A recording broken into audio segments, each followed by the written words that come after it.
Hi guys, मेरा नाम है कविश गर्ग और आज हम बात करने जा रहे हैं बिहार में छुपे हुए इस अनमोल खजाने के बारे में जो अब हमारे बीच में नहीं है। उससे गायब हुए तकरीबन 800 साल से भी ऊपर हो चुका है, फिर भी हम आज उसके बारे में इसीलिए बात कर रहे हैं क्योंकि आज अगर वो खजाना हमारे साथ होता तो हमारे हिंदुस्तान की स्थिति कुछ और होनी थी। तो आइए बात करते हैं। जिस खजाने के बारे में बात कर रहा हूँ वो असल में ज्ञान का खजाना है जो नालंदा यूनिवर्सिटी बिहार में छुपा हुआ था। 90 लाख किताबें, 3 फ्लोर्स, 15,000 स्टूडेंट्स, 1,520 टीचर्स और सबके सब डॉक्टर्स और वैद्य। The most and the greatest part of the ayurvedic empire of this world and ayurvedic studies of this world.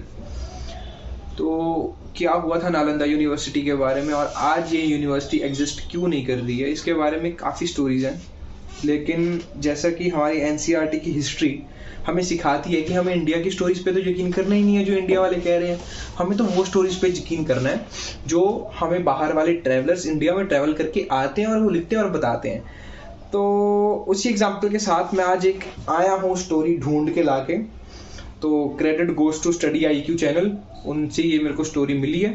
तो आइए बात करते हैं इसके बारे में। तो चाइना के एक ट्रैवलर हैं जिनका नाम है हुंग सेंग। वो 7th सेंचुरी में यहाँ पे आए थे नालंदा में पढ़ने के लिए। जी हाँ, पढ़ने के लिए, क्योंकि नालंदा यूनिवर्सिटी में Korea, Japan, China, Iraq, Iran वाली साइड से और भारत से तो आते ही थे, बहुत सारे लोग पढ़ने के लिए आते थे। तो एक चाइनीज ट्रैवलर थे या कह लीजिए स्टूडेंट थे ह्यूंग सेंग, जो 7th सेंचुरी में आए थे। और वो हिस्ट्री में ये कहते हैं कि 2nd सेंचुरी में एक इन्वेडर था, वो सेंट्रल एशिया से आया, नालंदा पे हमला किया, लेकिन वो सफल नहीं हुआ क्योंकि तब मौर्यन एम्पायर अपने पूरे पीक पे था और वो इस यूनिवर्सिटी का कुछ भी बिगाड़ नहीं पाया। उसके बाद 7th सेंचुरी में क्या होता है कि बंगाल का हिंदू रूलर इस पे हमला करता है, लेकिन फिर भी कुछ नहीं होता। लेकिन समय के साथ हिंदू एम्पायर की रूट्स गिर रही थी और बाकी काफ़ी सारे एम्पायर्स खड़े हो रहे थे। तो उनमें से था एक खिलजी डायनेस्टी का एक एम्पायर जो दिल्ली बेस्ड एम्पायर था।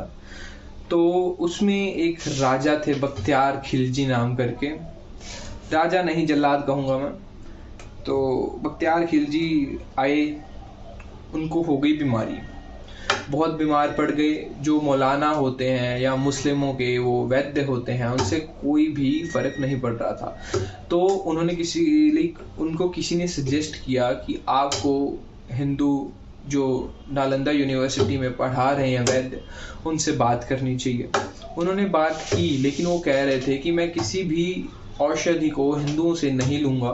तो उन्होंने कहा कोई दिक्कत नहीं है। राहुल श्रीभद्र नाम करके एक वैद्य थे, बहुत जाने माने वैद्य उस समय के। वो वहाँ पे आते हैं, उनको कुरान पकड़ा देते हैं। वो कहते हैं कि आप इसको पढ़िए रोज एक पेज, जैसे जैसे पढ़ेंगे ठीक हो ही जाएंगे। तो ऐसा ही होता है, जब तक कुरान खत्म होती है वो पढ़ लेते हैं, तब तक वो भी ठीक हो जाते हैं। तो उनके दिमाग में ये होता है कि ये कैसे हो गया।